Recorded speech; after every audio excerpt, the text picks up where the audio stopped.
வணக்கம். நீங்க ஒரு புது கம்ப்யூட்டர் வாங்க போறீங்க, இல்லனா உங்க பழைய கம்ப்யூட்டர் அப்கிரேட் பண்ணலாம்னு யோசிச்சுட்டு இருக்கீங்க. அப்போ இன்டெல் ப்ராசஸர் பேரெல்லாம் பாக்குறீங்களா? ஒரே குழப்பமா இருக்கா? கவலையே படாதீங்க. இந்த விளக்கத்துல எல்லாத்தையும் சிம்பிளா தெளிவா புரிஞ்சுக்கலாம். ஆமா, core i9, core ultra, Ziyan, அப்புறம் கே, எஃப், ஹெச்னு ஏகப்பட்ட எழுத்துக்கள். இதெல்லாம் பார்த்தா யாருக்கு தான் குழப்பம் வராது. ஆனா உண்மையில இது ஒவ்வொன்றுக்கும் ஒரு அர்த்தம் இருக்கு. இந்த விளக்கத்தோட கடைசியில எந்த ப்ராசஸர் உங்களுக்கு கரெக்டா செட் ஆகும்னு நீங்களே ஈஸியா முடிவு பண்ணிடுவீங்க. சரி, வாங்க ஆரம்பிக்கலாம். சரி, முதல்ல நம்ம எல்லாருக்கும் ரொம்ப பரிச்சயமான, அதிகமா நம்ம பார்க்குற அந்த கோர் ஐ சீரீஸ் ப்ராசஸர்களை பத்தி பார்த்திடலாம். சொல்லப்போனா பெரும்பாலான கம்ப்யூட்டர்களோட இதயமே இதுதாங்க. கோர் i3 இதுதான் இன்டெல் வரிசையில என்ட்ரி லெவல், அதாவது ரொம்ப பேசிக்கான வேலைகளுக்காகவே இதை டிசைன் பண்ணிருக்காங்க. ஒருவேளை நீங்க ஒரு பட்ஜெட் பிசி பில்ட் பண்ணணும்னு நினைச்சீங்கன்னா இது ஒரு சூப்பரான ஸ்டார்டிங் பாயிண்ட். அப்போ i3 வச்சு என்னெல்லாம் பண்ணலாம்? ப்ரௌசிங், வீடியோஸ் பார்க்கறது, டாக்குமெண்ட்ஸ்ல ஒர்க் பண்றது, இந்த மாதிரி நம்மளோட தினசரி வேலைகளை எல்லாம் இது ரொம்ப சுலபமா செஞ்சிடும். ஆனா ரெண்டரிங் மாதிரி ஹெவியான வேலைகள் இல்லனா லேட்டஸ்ட் AAA கேம்ஸ் விளையாடும்போது கொஞ்சம் வேகம் குறைஞ்சு சில சமயம் திணற கூட வாய்ப்பு இருக்கு. அடுத்து கோர் i5. இதுதாங்க பல பேரோட ஃபேவரிட் சாய்ஸ். ஏன்னா இது விலைக்கும் பெர்ஃபார்மன்ஸ்க்கும் நடுவுல ஒரு சரியான பேலன்ஸை கொடுக்குது. அதனால தான் இத ஒரு ஆல்ரவுண்டர்னு சொல்றோம். இது பெரும்பாலான மக்களோட தேவைகளை கச்சிதமா பூர்த்தி செஞ்சிடும். நீங்க ஒரு நார்மல் யூசரா இருக்கலாம், இல்ல கொஞ்சம் கேமிங்ல ஆர்வமுள்ளவரா இருக்கலாம். எப்படி இருந்தாலும் கோர் i5 உங்களை ஏமாத்தாது. இது ஒரு வெர்சடைல், பவர்ஃபுல்லான ஆப்ஷன்.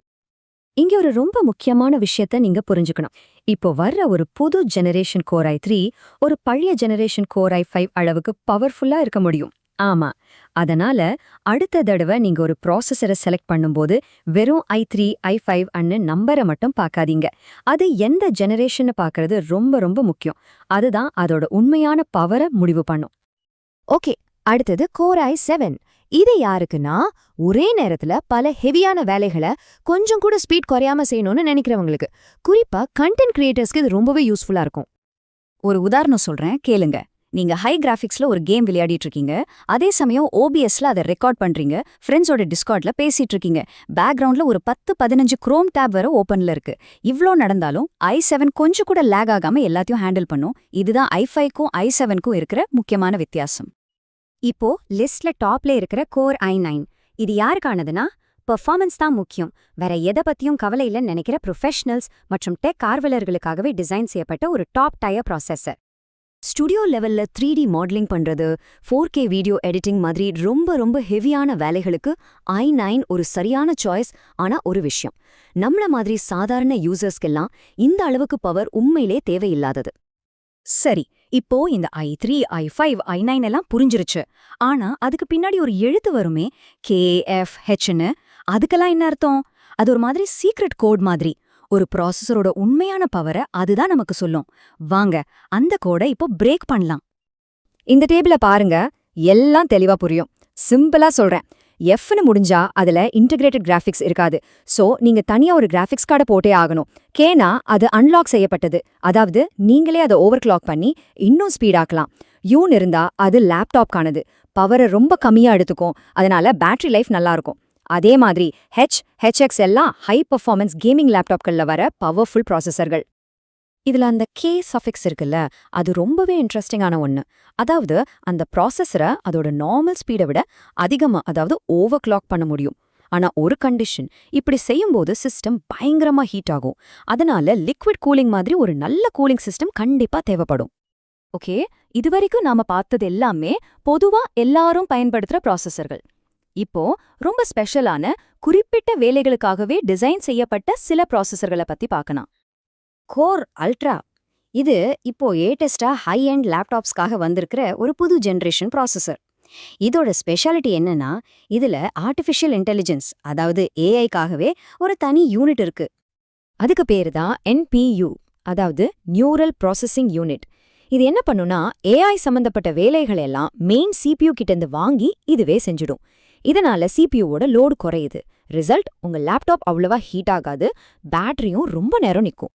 ரியல் லைஃப்ல இது எப்படி யூஸ் ஆகுதுன்னு பாத்தீங்கன்னா, வீடியோ கால்ஸ்ல ஆட்டோமேட்டிக்கா பேக்ரவுண்ட் பிளர் ஆகுறது, போட்டோஷாப்ல அந்த AI ஜெனரேட்டிவ் ஃபில் ஃபீச்சர், அப்புறம் டாவின்சி ரிசால்வ் மாதிரி சாஃப்ட்வேர்ல இருக்கிற ஸ்மார்ட்டான ஃபீச்சர்ஸ், இதுக்கெல்லாம் காரணம் இந்த NPU தான். இதே மாதிரி இன்னும் சில ஸ்பெஷல் CPUக்களும் இருக்கு, அதையும் குயிக்கா பாத்திரலாம். ஜியான் ப்ராசஸர்கள். இது சர்வர்ஸ் டேட்டா சென்டர்ஸ்க்காகவே உருவாக்கப்பட்டது. அதுல ஏகப்பட்ட கோர்ஸ் இருக்கும். விப்ரோங்கிறது பிசினஸ் லேப்டாப்கள்ல வர ஒரு எக்ஸ்ட்ரா செக்யூரிட்டி ஃபீச்சர். கடைசியா ஆட்டம். இது கார் இன்ஃபோடெயின்மென்ட் சிஸ்டம் மாதிரி ரொம்ப கம்மியா பவர் எடுத்துக்கிற சின்ன சின்ன டிவைஸ்கள்ல பயன்படுத்துவாங்க. யோசிச்சு பாருங்க, ஒரு ஹை எண்ட் ஜியான் ப்ராசஸர்ல 120 கோர்கள் வரைக்கும் இருக்குமா? நம்ம வீட்ல இருக்கிற கம்ப்யூட்டரோட ஒப்பிட்டா இது பல 100 மடங்கு பவர்ஃபுல். நினைச்சு பார்க்கவே முடியலல்ல? சரி, இப்போ ஒரு சின்னதா ஒரு ஃபிளாஷ்பேக் போலாம். இப்போ உற்பத்தியில இல்லாத ஆனா நீங்க செகண்ட் ஹேண்ட் மார்க்கெட்ல பார்க்க வாய்ப்பு இருக்கிற 2 பழைய ப்ராசஸர்களை பத்தி பார்க்கலாம். செலரான், பென்டியம், இந்த 2 பேருமே ரொம்பவே வீக்கான பட்ஜெட் சிபியூக்கள். பென்டியம் செலரானை விட கொஞ்சம் பரவாயில்லன்னு சொல்லலாம். கடைசியா 2023ல இன்டெல் இந்த 2 சீரீஸையும் அதிகாரப்பூர்வமா நிறுத்திட்டாங்க. சரி, இவ்ளோ விஷயங்கள் பார்த்தாச்சு. இப்போ நீங்க தான் யோசிக்கணும். நீங்க எந்த மாதிரியான யூசர்? உங்களுடைய தேவைகள் என்ன? எதுக்காக நீங்க கம்ப்யூட்டரை அதிகமா பயன்படுத்துவீங்க? உங்களுக்கு ஒரு குயிக் கைட் இதோ. நீங்க ரொம்ப பேசிக்கா பிரவுசிங் மட்டும் பண்றீங்கன்னா கோர் i3 போதும். இல்ல கேமிங், ஒர்க்னு ஒரு ஆல்ரவுண்டரா இருந்தா கோர் i5 தான் பெஸ்ட். ரொம்ப ஹெவியா மல்டி டாஸ்கிங், கண்டென்ட் கிரியேஷன் பண்றீங்கன்னா கோர் i7க்கு போங்க.